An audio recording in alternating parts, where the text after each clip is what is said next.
Your boy Big J Britt with the JTC Exchange Sports Talk with a faith twist. I am coming at you live from Autobahn, my living room, obviously. Checking this thing out, trying this for the first time. I'm going to talk some sports with you. Hopefully, if you join me on here, if you join me live, I encourage you to leave some comments, stuff you want to talk about, stuff you want to discuss. Let's go back and forth.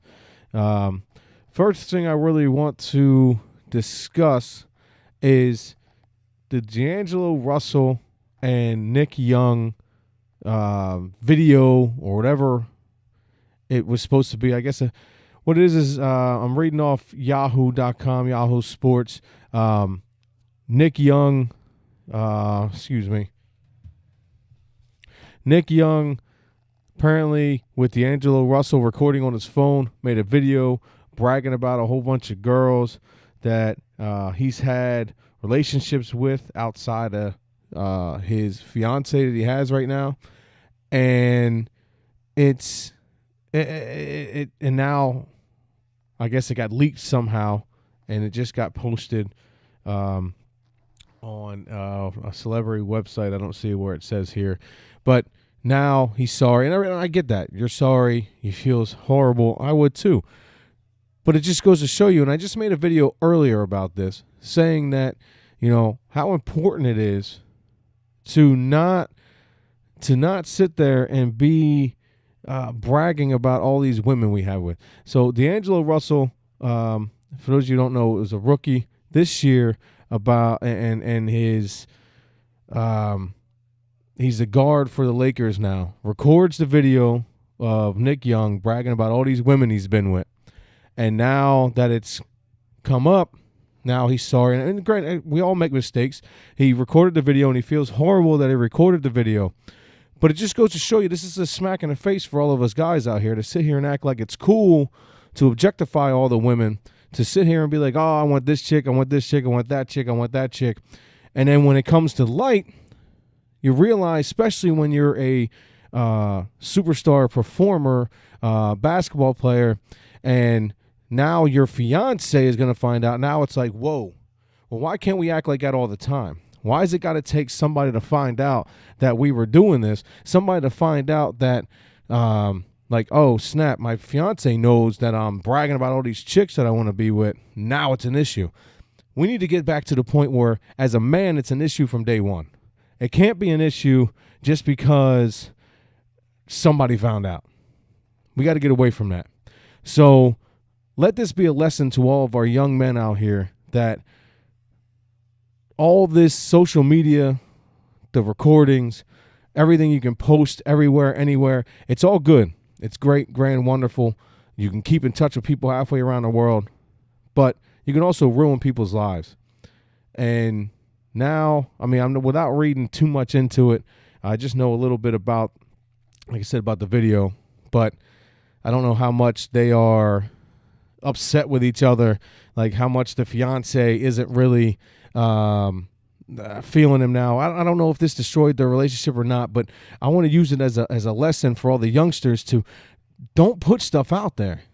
For one, don't objectify. When you're a young man coming up, we need to get back to the fact that we need to be strong as men. We need to not boast about wanting to be with 9, 10, 13 different women. Get back to wanting to be with the one. Go back, date somebody. If it doesn't work, you move on, you date. But once this guy's engaged. Nick Young is engaged, and he's bragging about on this video about all these other women he wants to be with. Like, it's cool. I don't think that's cool. And hopefully, I'm not the only one. So that's heavy on me now. Anybody wants to discuss it further, let me know. But I'm gonna leave it be. I just want to kind of just get that out there, that let this be a lesson. Teach this to your kids. Show this to your kids that it's not always cool to just objectify women.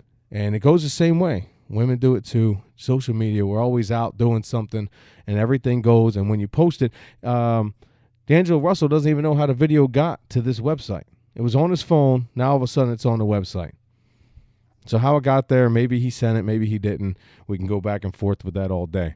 You see the TV's going in the background. I guess you can't really see on Facebook, but on the computer you can see it. I got the Flyers game on. I haven't checked the score. Last time I checked it, they were down 1-0 with about 10 minutes left to go. The Flyers were down anyway.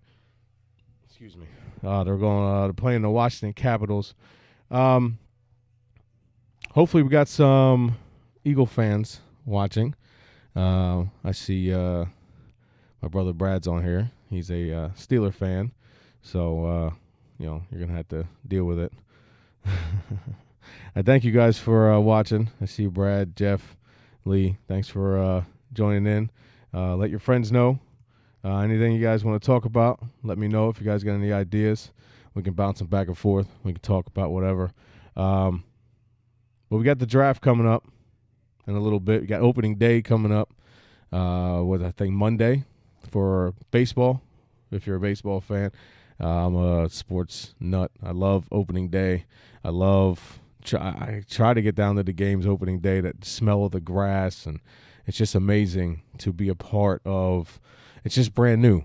I made a podcast last year about this time when I said this is my favorite time of year because it's a brand new for everything. It's not just brand new for sports, but it's brand new for everything. Like just spring, just you're out of that. You're taking off the sweatshirts. You're starting to go outside more. You're getting some sun. You get to go out to picnics, barbecues, the beaches, all this stuff. It's just almost like a brand new lease on life. Like you're hibernating all winter. It's freezing. It's snowing, and you get to go outside and baseball is just there. That you get to go to a ball game and just hang out with friends, kids, whatever. It's such a great time. Even if you watch it on the TV, you sit back and watch it. Excuse me, let me check the score quick. Yeah, still 1-0. About 8 minutes left, it looks like, third period. But I love it. This is my favorite time of year. I 100% love it. I'm a football fanatic, football freak, but there's something about April and baseball that just really brings you back down to earth and makes you appreciate everything that there is. Like I said, we always do that spring cleaning.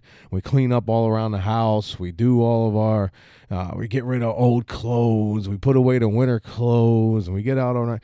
It's just something nice about it, and it's a beautiful thing. I got 2 little kids. If you have kids, you can sit down. My 10-year-old is really starting to get into sports, and sitting down and watching it with him, and it's just a lot of fun, and looking at. And finally, the Phillies got rid of. As much as we love them as Philly fans, they got rid of a lot of the big contracts. They were weighing them down. A lot of the older players. The only one left now was Ryan Howard because that contract was out of this world, and they can't get nobody to take it over. Not even when it's bad when the American League won't even take the contract to make him a DH. But either way. There's a lot of hate going on with him too, Ryan Howard, and I kind of want to quell it down a little bit because Ryan Howard is he has done so much for the city of Philadelphia. He was such a huge part of that championship run that the Phillies had, and for everybody to hate him now, let's not forget it was the fact he hasn't been the same since he blew his Achilles out in that Cardinals game. So many, what was it? Don't quote me on it. I think it was 2009, 2010. The postseason game with the Cardinals when he blew his Achilles out. He's never been the same since. But before then, he was always. I mean, granted, he was a high strikeout guy. But when he made contact with that ball, that thing launched, and he was so exciting to watch, Ryan Howard, and. Now everybody wants to hate on him. Everybody wants to be mad at him because he's not as good as he was. 1, he's older. 2, like I said, and not many people come back from Achilles injuries.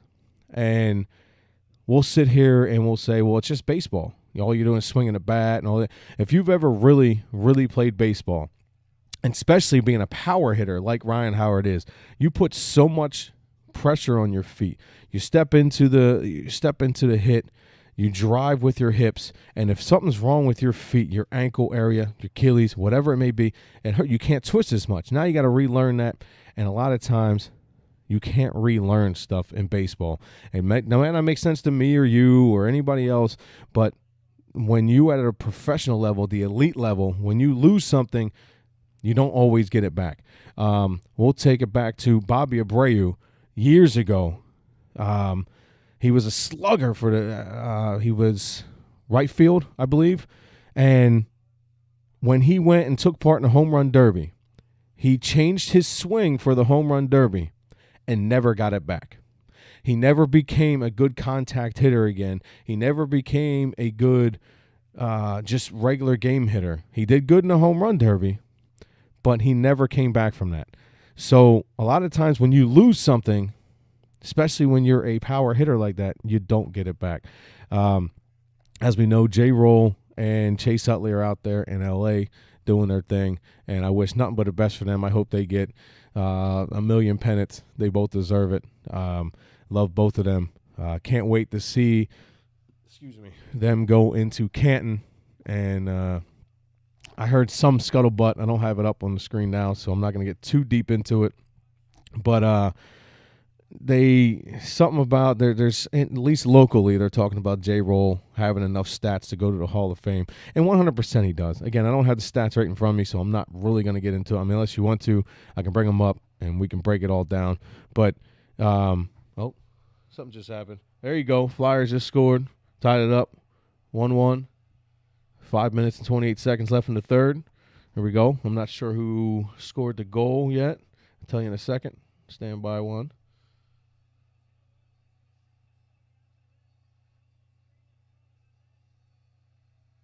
Claude Giroux with the one time. Got it in, tied it up at 1-1. So go figure. Team captain, leading by example. That's what he does. So that's tied 1-1 with 5.5 to go. Let's go Flyers. We need this win. Trying to make that postseason run. You want to catch fire. This is one of them sports, just like in basketball. You get hot, you go into the postseason, you make a lot of noise. And these guys are playing really good right now, so we want them to get hot. But yeah, about J-Roll being a possible Hall of Famer, 100% I think he could be. I know his stats are up there with the best. Chase Utley was 100% he was a Philly guy. I mean, think about it this way. Anybody knows who Aaron Rowand is. Aaron Rowand played for the Phillies. He played for the Giants. His single greatest moment in Philadelphia is when he ran into center field and broke his nose going after a fly ball. He will always be revered as a Philly guy because he ran into the wall and broke his nose chasing a fly ball. That's how Philly is. So with Chase Utley, he is a Philly. He literally, he goes out to L.A. and slides high to interfere so they don't turn a double play, and they act like, oh my goodness, and we're here in Philly going, that's our man. That's what he does. You know, he puts his body on the line because that's a Philly guy. So Chase Utley, regardless if he ever makes it to, I think I said Canton earlier. That's football. So I apologize for messing that up. But that will always be a Philly guy. Chase Utley will be a Philly guy. When he stood up there on live TV and said world effing champions, he, again, cemented his legacy as a Philly guy. So I wish nothing but the best for the Chase Utley and J-Roll out there. Also, Cole Hamels, he gets kind of a bad rap for when he was here. Sure, he was a little pretty boy, you know what I mean? But, again, he gave you his all. He took a back seat. He didn't take it maybe willingly at the beginning, but when Roy Halladay came in and you had Oswalt and Cliff Lee, and he took his role, I would say, pretty well. He didn't at first. I remember, and this is before them guys came in, but I remember the whole. I'm gonna mess the year up. I think it was 2008 2008. I want to say 2008 or 2009 opening day, when Brett Myers got the start on opening day. Okay, I see you, Bertel. Cole Hamel gets the respect, and but he was. That's the only time I really ever remember him being the upset, which he should have been.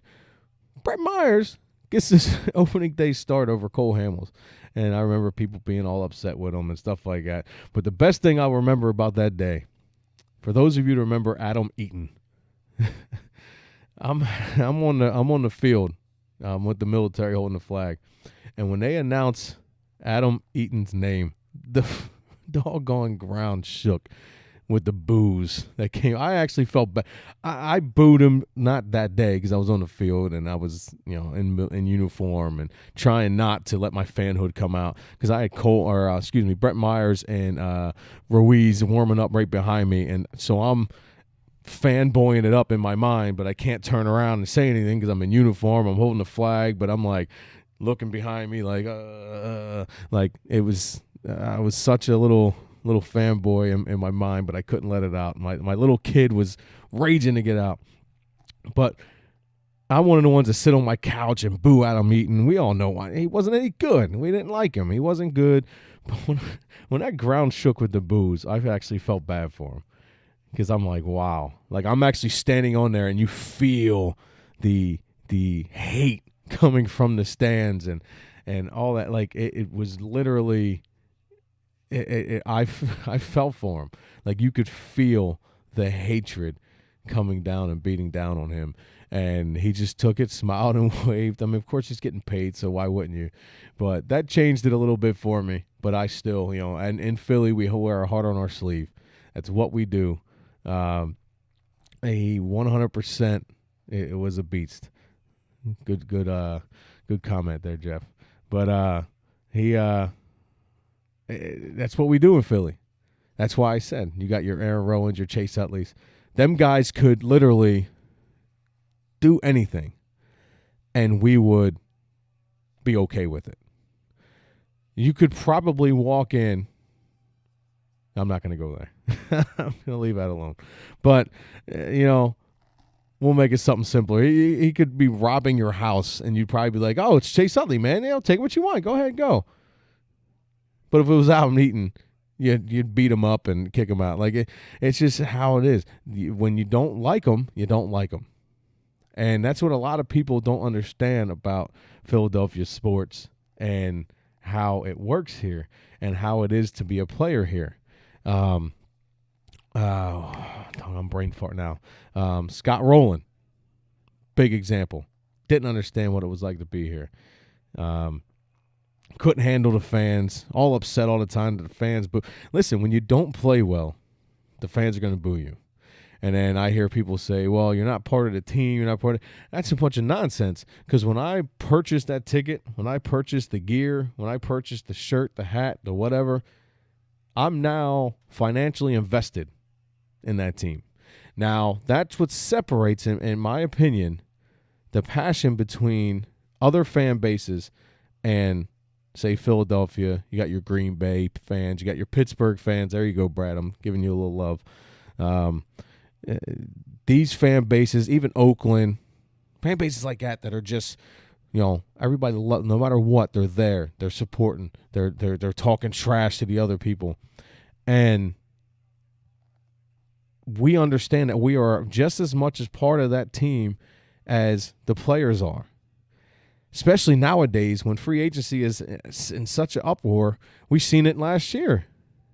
Chip Kelly came in here and got rid of everybody. So now we didn't, literally, my son, I can't get him a jersey. He's like the jinx. My son's like the running back jinx. Whatever jersey I get him, that player's gone the next year. I got him a McCoy jersey, got him his first McCoy jersey. He gets traded to Buffalo. So then I get him a Murray jersey for his birthday this year, and now Murray's gone in Tennessee. So I looked at him and I was like, you know what we're going to do? We're going to go down the list of players we got left, and we're going to pick the one we don't want, and we're going to buy you that jersey, and we're going to see if that works for next year. No, I wouldn't do that to him. He gets to pick them out, and we'll get what he wants. We haven't talked about it this year yet, but that's what it's about being a fan. You're a fan of the fan, or excuse me, you're a fan of the team. You're not like nowadays, and I understand why, because the players change so much that you can't stay a fan. Like say my son is still a McCoy fan. We'll use that. We'll stay with that. So he's still, when he gets to see when a Buffalo game's on, he'll still watch him, and he enjoys it, and I encourage it because McCoy is a good. I wish he was still an Eagle, not with all this other nonsense going on the side with the fight and all that stuff and whatever. But with that aside, I do wish he was still an Eagle because he is a very good running back, one of the best running backs in the league. And so as much as, I came up being a fan of Philadelphia sports, it is like in my teen years, my 20s and now my 30s, it's to try to explain to my son, you got to be a fan of the team, and it changes every year. Players are leaving, especially in football, basketball. Like it's everybody leaves, so it's more difficult now to explain and more acceptable, I guess, to the younger generation. Looks like we got 2 minutes left in the Flyers game, still 1-1. But it's more acceptable to be fans of players as opposed to the team itself. So, like us older guys won't really understand that as much because we came up watching our fathers, our uncles, whatever it may have been, rooting for whatever team that wherever you grew up. I know some people didn't grow up just in Pennsylvania, so whatever team it was, like my father, when we lived in Delaware, always represented the Philadelphia teams. 100% DJ Joey David, what up, boy? Always represented the Philly teams. And he now lives in Maryland. And now he goes with the Maryland teams. And when he first moved down there and he first started repping the Ravens and the Orioles, I gave him a hard time. And I was like, how can you just so easily not root for the Philadelphia teams anymore? I root for the Philadelphia teams because you taught me that as a kid. Watching you watch the Eagles every Sunday, watching you watch the Phillies every day. That's what I came up watching. So how can you now just all of a sudden? And he told me as simple as this. He goes, I live in Maryland now. They're not the home team anymore, and I can't watch Philadelphia anymore. For a little bit, he tried to keep up on it, he told me, but only the Ravens and the Orioles come on TV. So eventually he became an Orioles and Ravens fan because that's now his local team. Makes sense, I guess. I don't know. Like you got to remember, all this new technology. My father doesn't have like the NFL ticket and all that stuff, so he's not going to go that level. So with that being said, he moves and joins a different team. Now, I couldn't wrap my head. I'm too much of a sports nut. I'm too much wrapped up in Philadelphia to ever be able to do that. We almost moved to Texas last year, and I told my wife, I said, 100%, if we move, I hate DirecTV with the passion that is, I had DirecTV. I hate them. But if we moved, we would 100% get it so I can see the Eagles every week. So I couldn't do that, but they are now. And today's day and age, kids, most of them seem to like, especially when it comes to basketball and stuff like that. And you get upset. Like I get in arguments with younger kids all the time. And my man, that's obviously you caught that. So that threw me off for a second. World effing champions. That's right. Actually hoping the Flyers here will wrap this game up, and hopefully they can go on to be the next ones to hold up a trophy in the city.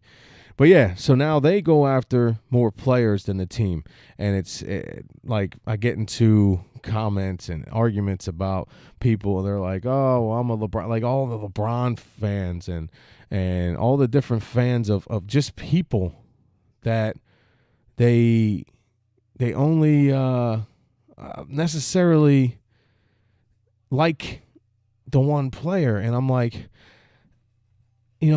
granted he's a great player, but what about where's your fan base at? Like, where do you root? Oh, I don't have a team. Well, I mean, that kind of takes away from the whole thing of being a sports fan, doesn't it? Like, I like sitting down watching. Yes, let's go Flyers. Hopefully they wrap this up. We got about 2 minutes left or so. I haven't looked at the time in a minute or so. So anyway, but I digress. Excuse me.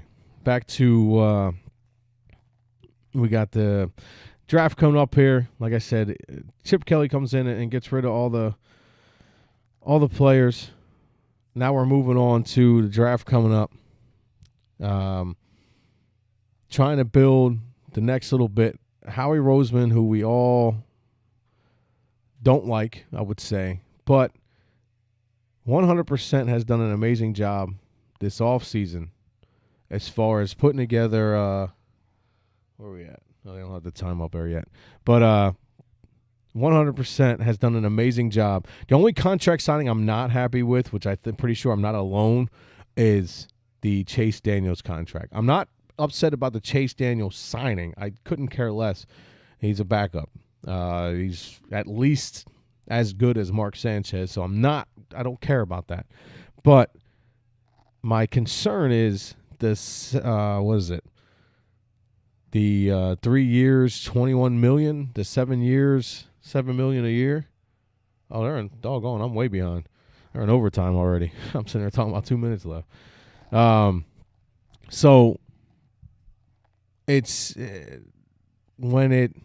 I completely lost my train of thought looking at that. With Chase Daniels, that's the only contract that I'm not necessarily liking. Now, it'll all make sense maybe later. Maybe there is going to be a quarterback duel, and maybe he comes in and lights it up, but I don't see how. I mean, he's been in the league for, 18 mil. What was 18 mil for Chase Daniels? I'm pretty sure it's 21 million. 3 years, 21 million. What up, Angel? What up, though? But yeah, it's 21 million, 7 million a year. What it breaks down to, I don't know what the guaranteed part of it is. Maybe it's 18 million. Maybe that's what you're saying. I don't know. I'd have to look it up. But either way, all the other contracts, I love everything, every signing they've done. They're filling holes. They're 100%. Jim Schwartz being running the defense, and you can tell that Howie Roseman has learned from his past mistakes as far as not listening to. All right, Keith. He's 100% listening to his coaches now, to where before he would have just made picks, signings on who he thought was good. You could tell these signings are Jim Schwartz signings. So I definitely 100% like everything that everything that Howie Roseman's been up to. I like Doug Peterson's approach. At first glance, wasn't a big fan of the Frank Reich signing, but I do enjoy or did like he's been in the he's been in the offensive pitcher coaching wise since he's got out of the league. He was a quarterback's coach. He was the coordinator out in San Diego. I think he was a lineman's coach as well. So Frank Reich has had his hand in many offensive coaching schemes his entire career. So Peterson and him together, I'm kind of hoping that we don't get. I keep hearing people saying it, and I know we all know it's why Jeff Lurie went and signed Doug Peterson, because he's hoping for Andy Reid retread. But I don't think it's going to be that way. I do. There's something about him and the signings that he made. Now, granted, Andy Reid came in and did the same thing. And if he is Andy Reid retread, then we know that we're at least going to have the next 5 years of success. But we don't know who the quarterback is. Now, that's the problem. When Andy Reid took over, you draft McNabb. We didn't like it at first. Turned out to be an excellent pick. And they go on to dominate the NFC for the next, 5 years, or starting in 2001, they dominated for the next 5 years. And we're basically one of the best teams in the entire NFC for most of that decade, 2000 to 2010.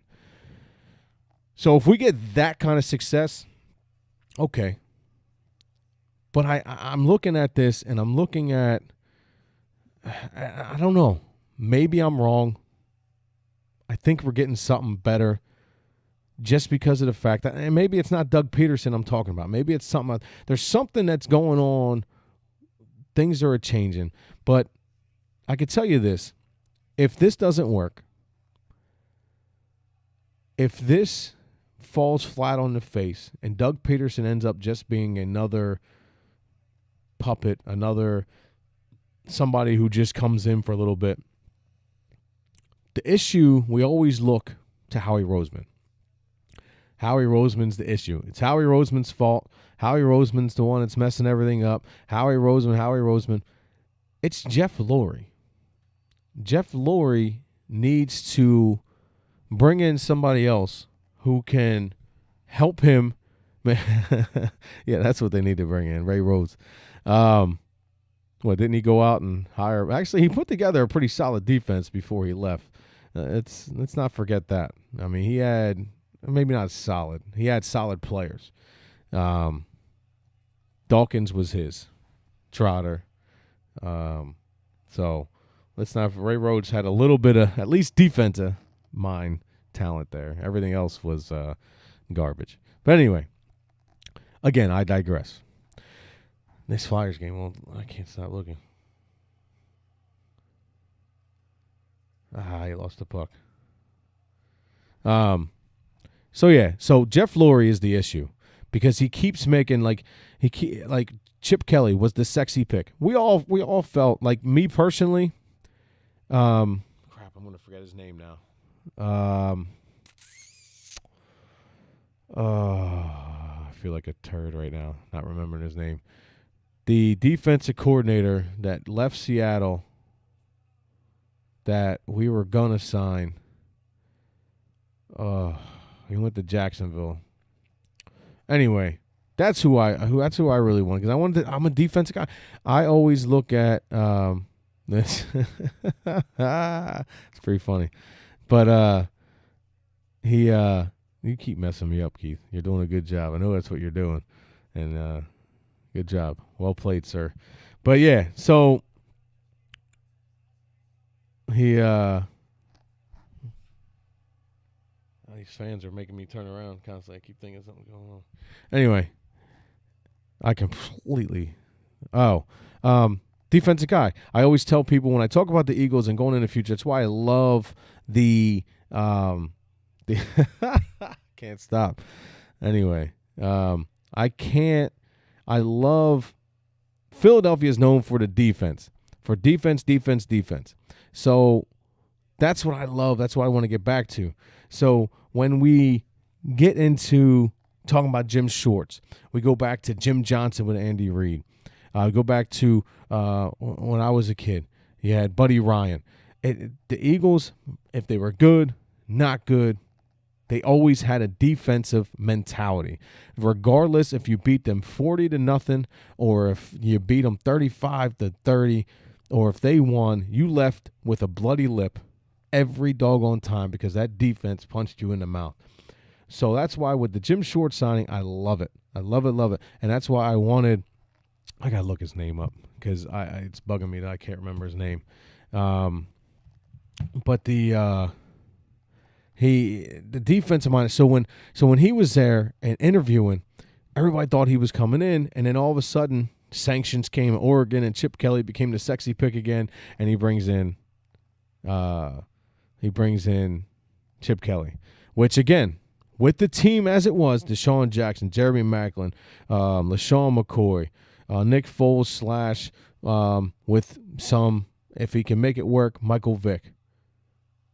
There was a lot of good things going. Speedy guys that can help him out, and it turned out to be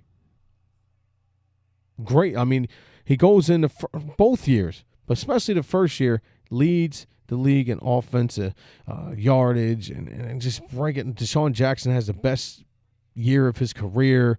Nick Foles has a year out of this world, and he just tried to overthink it.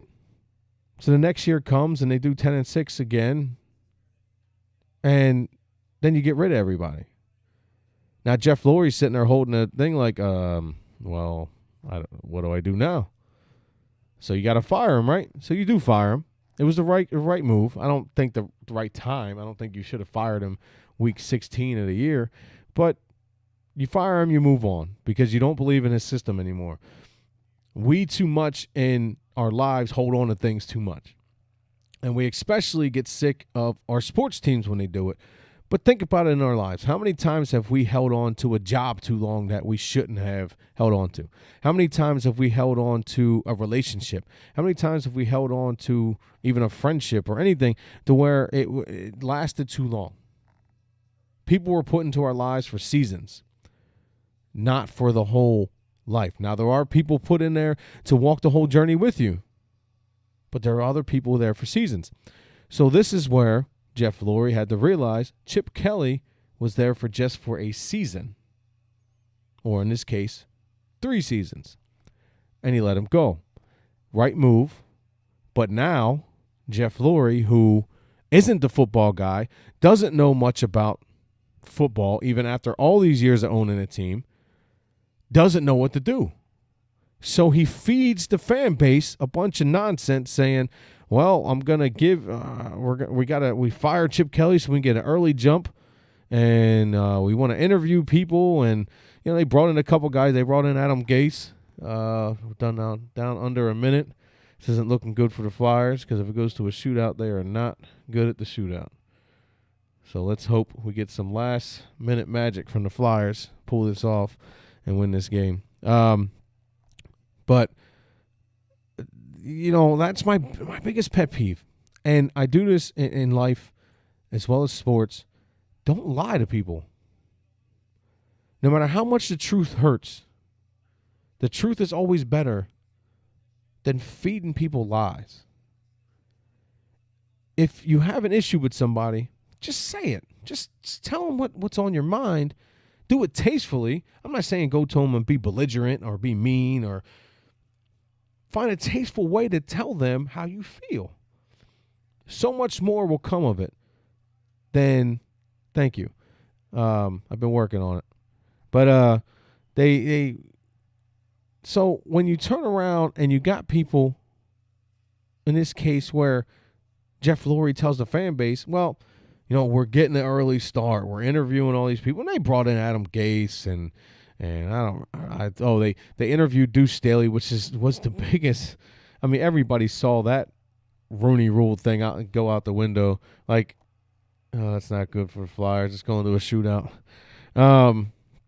But they interviewed Deuce Staley, which everybody was like, yeah, all right, whatever. I love Deuce Staley. I hope he remains a Philadelphia coach for his whole coaching tenure.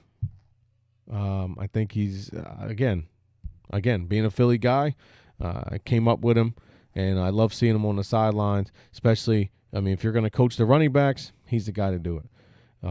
But obviously he's not going to be the doggone head coach. But I did argue with some people, that it could happen, because we go back and we just talked about Andy Reid, let's not forget when they hired Andy Reid, he was the quarterback's coach in Green Bay. So when he got hired on, it wasn't like he was an assistant coordinator or he was calling plays. That's another thing that people were up in arms about with Doug Peterson, was him not calling plays. And it turns out he was calling some plays, and he has some of the same time clock management issues that Andy Reid has. Well, he learned under Andy Reid. Everything he knows is basically under Andy Reid. So hopefully, what I'm hoping on, and this is going back to my original point when I was saying I think he's going to be better, because I'm hoping that he's going to take the good from Andy Reid. And let's not, if Andy Reid gets a ring, just one ring, any ring, Super Bowl ring with any team, he is a first ballot, if he's not already, a first ballot Hall of Fame coach. I think without the ring, you know what? Let me retract that. That's my Eagle fanhood coming out. He's not a first ballot Hall of Fame coach, but he is a Hall of Fame coach. Even without the ring, I think he's going to be. But he's a guaranteed Hall of Fame coach with the ring. So if Doug Peterson can take the good from Andy Reid and bring it back to Philly and learn from the bad, now he's got Jim Schwartz, who was a head coach for the Detroit Lions. So he knows what it's like to be a head coach. You have Frank Reich with you, who also was a quarterback, but also he came up through the offensive system slowly, and he has been an offensive coordinator just like Doug Peterson was. So he surrounded himself with a little bit of guys who can hopefully, in ways where he may lack, be it time management, whatever. All right. That's a good look. Flyers get the first goal in the shootout. But I think that's going to be. That's why I'm very optimistic about Doug Peterson, because I'm hoping that he learned from Andy Reid's mistakes. A lot when we go through life, a lot of times we're told, and I was told a lot as a young kid from my father, you don't always have to learn from your own mistakes. You do learn from your own mistakes, but you don't always have to learn from yours. You can learn from somebody else's mistakes. You can learn by seeing somebody else mess up and go, you know what? I don't want to do that. I don't want to go down that same route. I don't want that for me. I'm hoping Doug Peterson can learn from those mistakes of the time management, take the good things. There it is. The Flyers win. They won in a shootout. Go figure. All right, so there he is. It's a final. The Flyers win in a shootout. Against Washington. Wow. It's a good win. It's a much-needed win. Big win for the Flyers for their playoff push. They have to be one of the hottest teams, if not the hottest team in hockey right now. So looking forward to seeing them in the postseason and making some noise.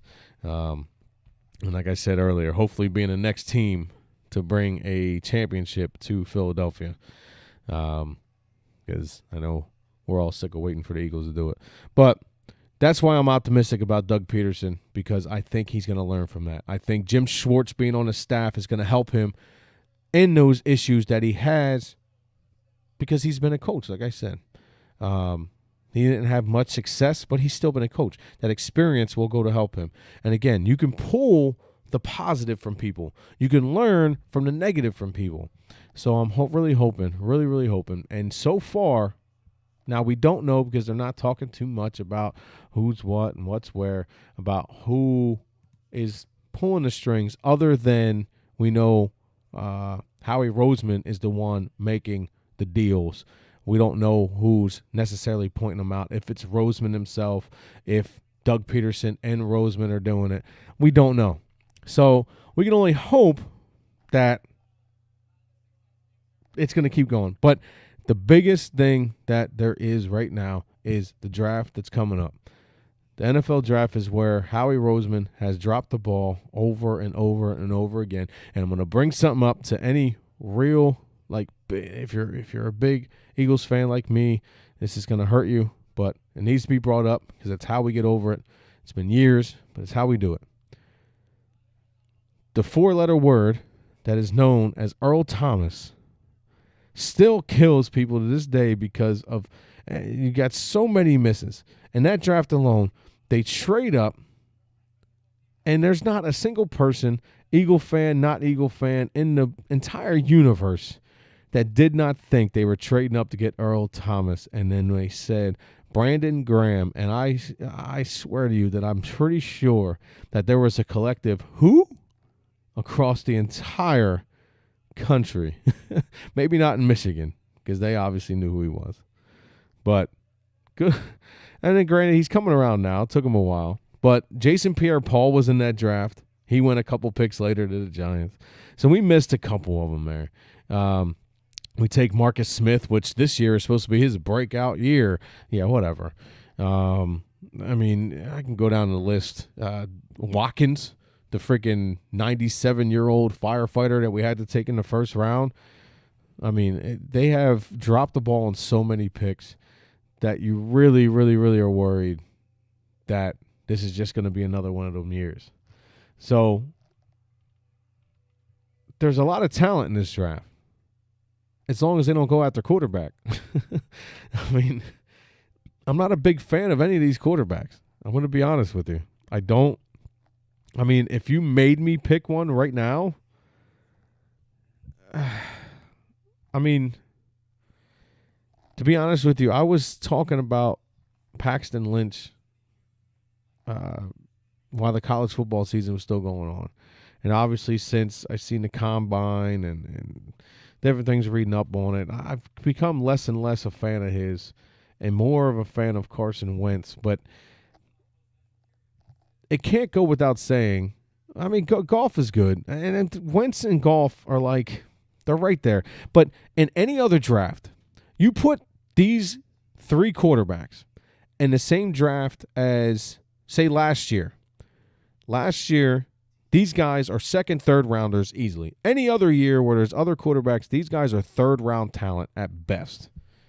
But since they're coming out now and there's needs for quarterbacks, they are first-round talent. So that's why I'm a little skeptical.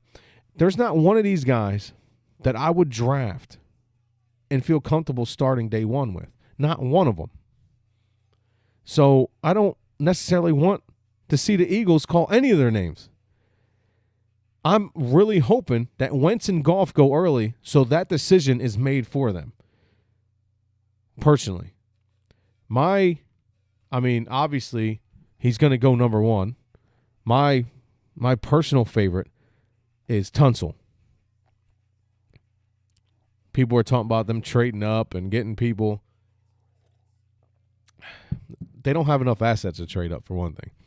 Unless they throw Fletcher Cox in, which if they do, I'm going to be irate. So, they don't need to trade up. There's enough talent. Tunsil is a machine.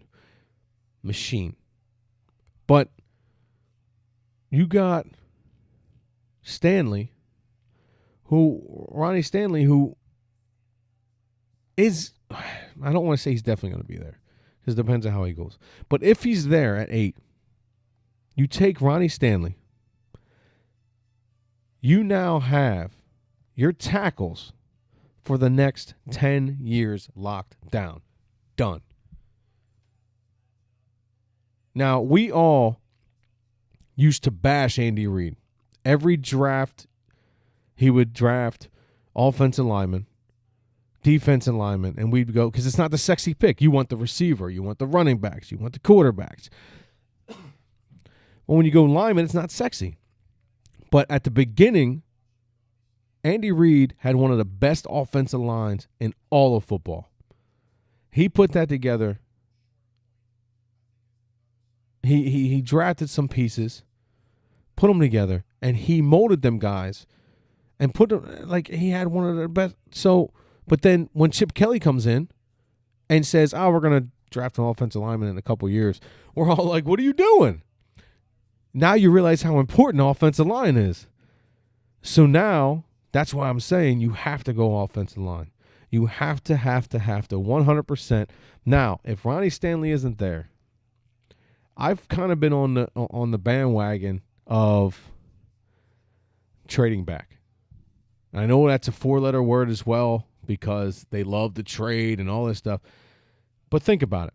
Now that they traded up to 8, and I'm not saying that I necessarily, because there's a lot, like if Hargreaves is there, I think he's a day one starter, especially on our roster in Philadelphia. If he's there, I think he's a good pick. A lot of talk about Ezekiel Elliott, running back out of Ohio State. I don't know if I necessarily like him at 8, but I would have loved him at 13, but I don't think he gets that far. We just need help, and I don't think running back, like I'm not saying Ryan Matthews and why am I forgetting his name now? Wow. I'm really doing bad with names today. But the running backs aren't great, but they're not that bad. So I don't think we need to now it depends on who's there. Now, if Stanley's gone and you don't trade back, I'll get to my trade back scenario here in a second. But if Stanley's not there and you don't trade back, you take best player available. In that thing, if Hargreaves isn't there, then I believe it is Ezekiel Elliott, the running back at Ohio State. Because you got to figure if Stanley or Greaves isn't there, obviously your Ramseys, your Jacks, your Bosas are gone. Sproles, there it is. I don't know why I couldn't think of his name. Your Buckner's probably going to be gone. So, and obviously Wentz and Goff. So Elliott will probably be your best player available at that time, if it falls like that. Now, my scenario for the trading back, they don't have a second-round pick. So being in the top 10 now, there's a huge difference between being out of the top 10 and in the top 10 when it comes to the worth. So you go to a team, say like the Jets at 20, or somebody in the 16, 17 range. You trade back with them. You get obviously you swap the first-round picks. You get their second-round pick this year and their first-round pick next year for them to move up to 8. So now you have a later first-round pick. You now have your second-round pick back now, and you have a first-round pick next year. Will it work out that way? I don't know. I don't know if people will be willing to pay that much, but that could be the price tag to move up to 8. And if they don't get any biters, they don't get any buyers, then you take best player available at 8. But my scenario, you trade back to, say, 20 with the Jets. You get their picks, and you take Jack Conklin, again, tackle, Michigan State, not as good, but not that far. Like, I described it like this to a guy the other day at work. You got Tunsil. Okay, you got Tunsil up here. He's the coup de grace. He's the big man on campus. Then you got Stanley, which is 1 or 2 notches below him. And then another notch below that is Conklin. So he's not bad. He's just not as maybe good, and he could end up being better than both of them. You never know. But you can still get a very good offensive tackle right around 20. Again, if he's there, you take a huge risk trading back. But if he's there, you get him. You still got a good tackle to plug in, and you got a second-round pick coming out. You have third-round picks you can trade to move into the second round. You can end up with 2 second-round picks now. It opens up a whole another world of opportunity.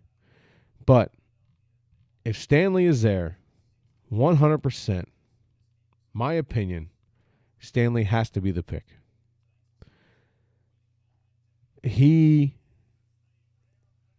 Again, you can sit Stanley. Obviously, if you get Tunsil, somehow you get Tunsil, which obviously, if somehow they get Tunsil, that would be Merry Christmas, Happy Birthday, New Year's, the whole 9, because he's a day one starter today, and it does become a huge issue now because now you got to decide what you're going to do with Peters a whole lot earlier because you're not sitting Tunsil. But with Stanley, you can kind of play with him a little bit for a year. Let Peters play another year and then get Peters to move into the guard. Now you got 2 solid guards with Peters in there, and you got your tackles with Lane Johnson and Stanley. Your offensive line is now a beast. Now, granted, Peters is on the downslope of his Hall of Fame career, but you do not need as much of your mobility, as much of his athleticism to play guard. I'm not trying to knock the guard position, but we all know how that works. Left tackle is other than maybe the center, is the hardest position to play on the offensive line. And Peters has done it incredibly for a very long time. Lane Johnson played left tackle in college. He showed last year, and when Peters was hurt, that he can play left tackle. He would be your left tackle unless you get one of these tackles. Then Lane Johnson can stay right, especially Tunsil. You can throw Tunsil right in the right tackle. Keep Lane Johnson, Tunsil at left tackle. You keep Lane Johnson at right tackle. You move Peters into the guards, and we are set for the next couple years. And then when Peters steps down, by then you've had enough time to get another guard trained up, and we're talking about our offensive line is set for years and years to come. But it needs to work out that way. I don't know how it's going to. That's not the sexy pick. The sexy pick is Ezekiel Elliott. Sexy pick is Hargreaves. Sexy pick is trading up to get Wentz. Goff. I don't agree. These quarterbacks will have to sit for a year or two. The Eagles are signing people and building a team that wants to win now. Now, if you want to make an argument, and if one of them fall to them at 8 and they take them, I'm not going to be ecstatic, because I think you need to build that offensive line. You can't even protect the quarterback you have now. Why are you going to bring in a young kid that you can't protect? I do believe Bradford will have a better year. I am in the hopefully the majority at this point that know that the second half of Bradford's year last year was a lot better than his first. He was getting comfortable. If you pay attention to when he was first started throwing again, he was throwing off his back foot a lot, because I think he was not used to stepping into his throws anymore. Makes sense. He had all them knee surgeries, so he wasn't stepping into them anymore. So now he got to the point where he was stepping into them again. He was throwing them. The receivers dropped a million passes, so he can't be held accountable for them. So I think is he the future? We'll see. We'll see this year. That's what's great about Bradford's contract. It's a 2-year, what do you call it? A 2-year franchise tag, basically. An overpriced franchise tag. That's all it is. They can get out of it this year, end of this year, and be done with him. They won't lose all that much more money than what they would have to pay him for this year anyway. I think $4 million or something like that. I mean, granted, to me and you, that's a lot, but I'm saying in football terms. So they don't lose an incredibly a lot for getting rid of him if he doesn't have a good year. Then the question becomes, who's next? We don't know. We got some quarterbacks coming out next year. But I just don't. If there was a way that, like, if the Eagles had a second-round pick to try to trade, to get back into the first round and maybe they could grab a tackle later on too. I mean, if Goff or Wentz falls to them at 8 and they take them, I'm not going to sit here and say I'm boycotting the team or anything, but I just don't like them too much. I don't like these quarterbacks as much as other quarterbacks. I don't think that they are any better or have anything in them that screams at me that they're going to be better than Bradford, which is who we already have now. So why take a pick on somebody who's not going to be better than who you already have? It's just my opinion. He's already showed that he wants to be here, Bradford.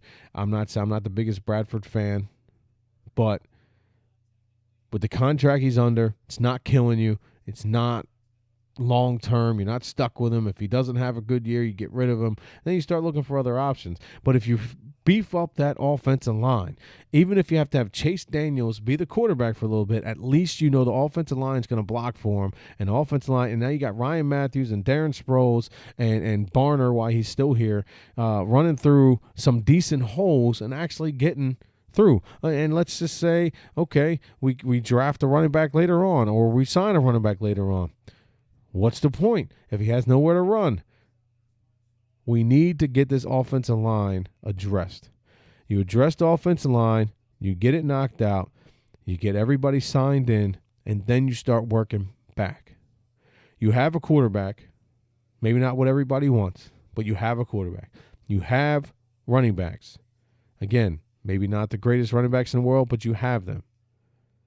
You have some receivers. Granted, we need a lot of help there, but you have them. Your offensive line is not set. You need to set that offensive line. You 100% need to set that offensive line and then worry about everything else after that. If you can get your hand on Ronnie Stanley at pick 8, that has to 100% be the pick. Again, if he's not there, then I will entertain trading back or taking Ezekiel Elliott or one of these quarterbacks if they fall back. But that's my pick for the first round, if he's there at 8, is Ronnie Stanley. Only person I take above Ronnie Stanley is Tunsil. That's how much I want that offensive line to be beefed up. I'm not worried about Ramsey. I'm not worried about Jack. I'm not worried about Bosa. These are all great names. They are probably going to be great football players. But if Tunsil or Stanley, you can get one of these two guys, you have to take one of them on your offensive line. That's just, again, where I'm at. And you beef the defenses up like you are now. You can draft defensive players in the 3rd round. If you trade back, you get a defensive player in the 2nd round. You get a defensive player in the 3rd round. You can really start making some noise, but you have to be able to sustain drives. You have to be able to hold on to the ball for longer than 3 plays. And right now, the offensive line, granted, they're going to run more from under center, and it's not going to be so quick. They're not going to be going 30 like every 15 seconds. We're not going to have to worry about that anymore. But at the same time, if you can't sustain a drive, your defense is still going to tire out. It might take a little longer, but they're still going to tire out. So you need to sustain drives. You need an offensive line that's going to block for you, keep you upright, especially with the young receivers we have now who are having trouble holding on to the ball. You need to be able to give your quarterback time and your receivers time to get open. And before I get out of here, I want to say that the 2 tight end signings were huge. Zach Ertz, huge Zach Ertz fans. I love Zach Ertz. But the re-signing of Selleck was so big because he is such an important part, because he can do what Zach Ertz cannot, and that's block. And it's unfortunate for Brett Selleck. Brett Selleck kind of got a raw deal because of how bad that offensive line was. He wasn't able to go out and catch as much. He's a very good tight end. But he had to stay back and block more than he should have because the offensive line was so bad. So he ended up having to take a back seat to, again, being a good tight end, being more of a blocker. So now they got Ertz. Ertz is their receiver, and he's still kind of the blocker. He's a second thought. But I say that because he is going to help, I think, Zach Ertz, because Brett Selleck is a team player. He's fine with his role. I would like to see him. Now, Ertz, I believe, is a better tight end than Brett Selleck, obviously. Well, he's a better receiving tight end than Brett Selleck. Brett Selleck is a better all-around tight end because he can block and do everything that's that. But I think with them being together still and have been together since Ertz has been on the team, he's going to help him mold into an even better tight end, which with the offensive line learning and kind of gimping through it, having that tight end to dump off to is going to be important. Having Sproles to dump off to is going to be important. Having Matthews to throw off to is going to be important. But at some point, we need to be able to connect with our receivers, and that's where beefing up this offensive line will do it. We need to beef up the offensive line. So that's what I'm thinking. 8th pick, Ronnie Stanley, if he's there. We need to take him. I'd love to know what you think. You can watch this video later on. Leave your comments on it. Let me know what you think about the Eagles draft. Big win for the Flyers tonight. They beat Washington in the shootout. Big win for the playoff push. You got opening day coming up Monday for the Phillies.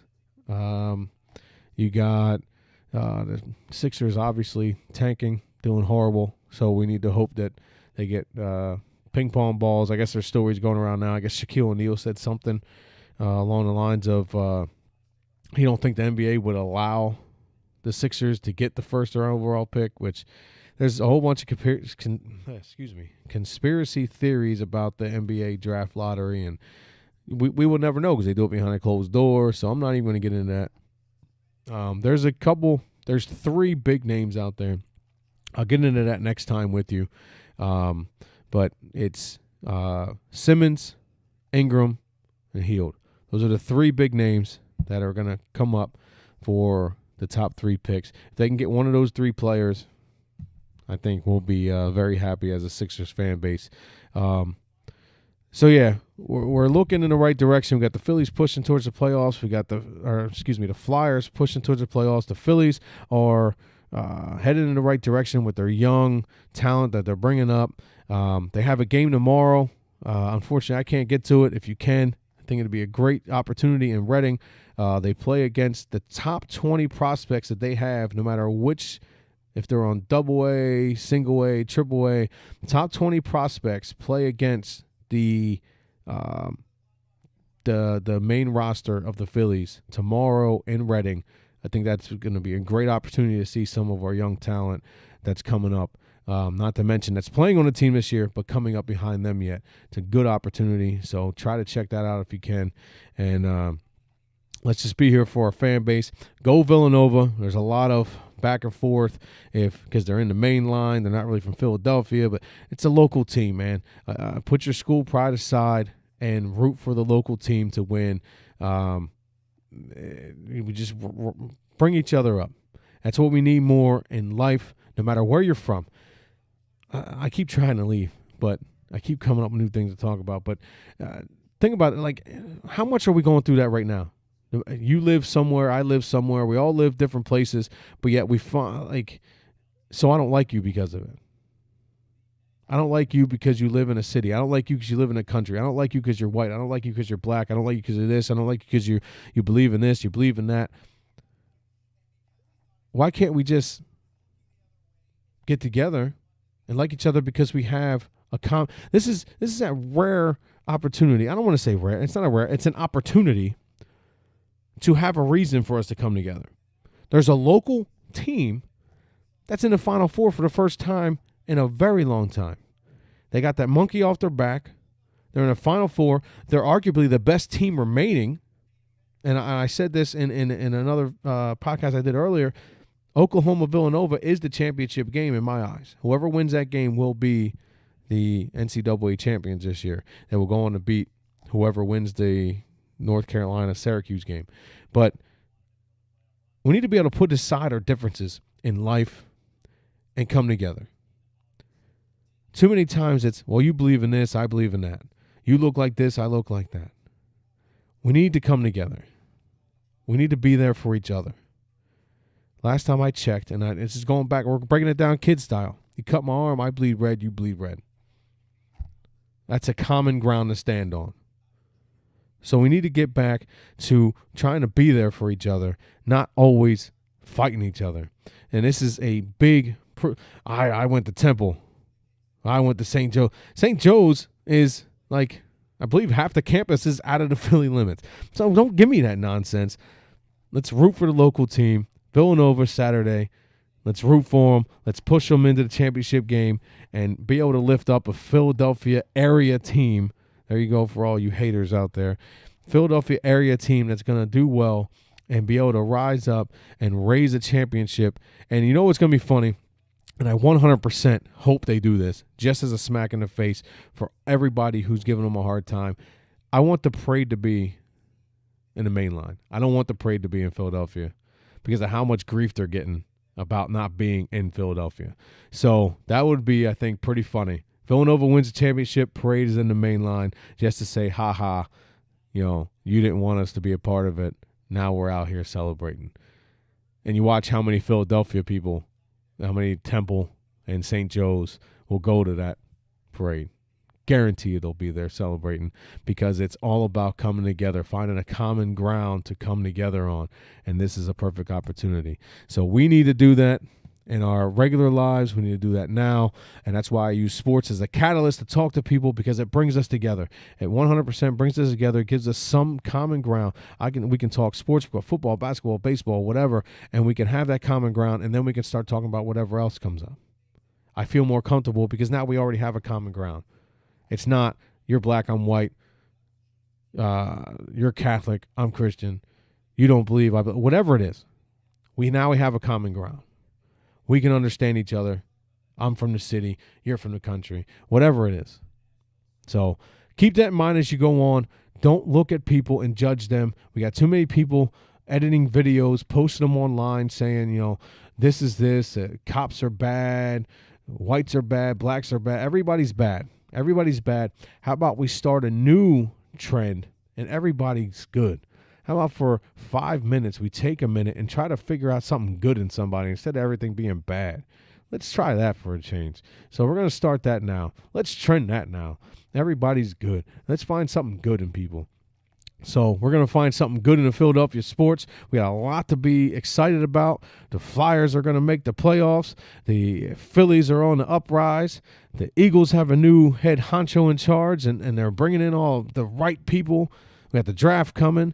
The Sixers are losing horribly, and they're going to get one of the top 3 picks. We're heading in the right direction. So I thank everybody that's joined in me for the last hour and 12 minutes now.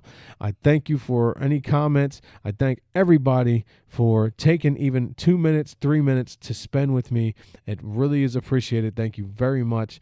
This is the first time I've tried this. We'll see how it goes over, and hopefully we'll be doing this a little more often. So, again, thank you very much. I encourage you to check out the JTC website. It's www.jtconthemove.org. It's a mentoring and outreach. We do a lot of help. We're here to serve. Zero motives. We're here to serve 100% in the schools, on the streets. We need to take the help to the people who need it. We don't need to wait for them to come to us. We can go to them. But unless we know, we can't help. So listen, visit the website, www.jtconthemove.org. You can check me out on Facebook, Jimmy Britt. Follow me on Twitter at Jim Britt Sports. Also like my YouTube channel. Listen, once again, thank you very much for joining in. And remember, if you're going to have a conversation, make it a good one. I'm out.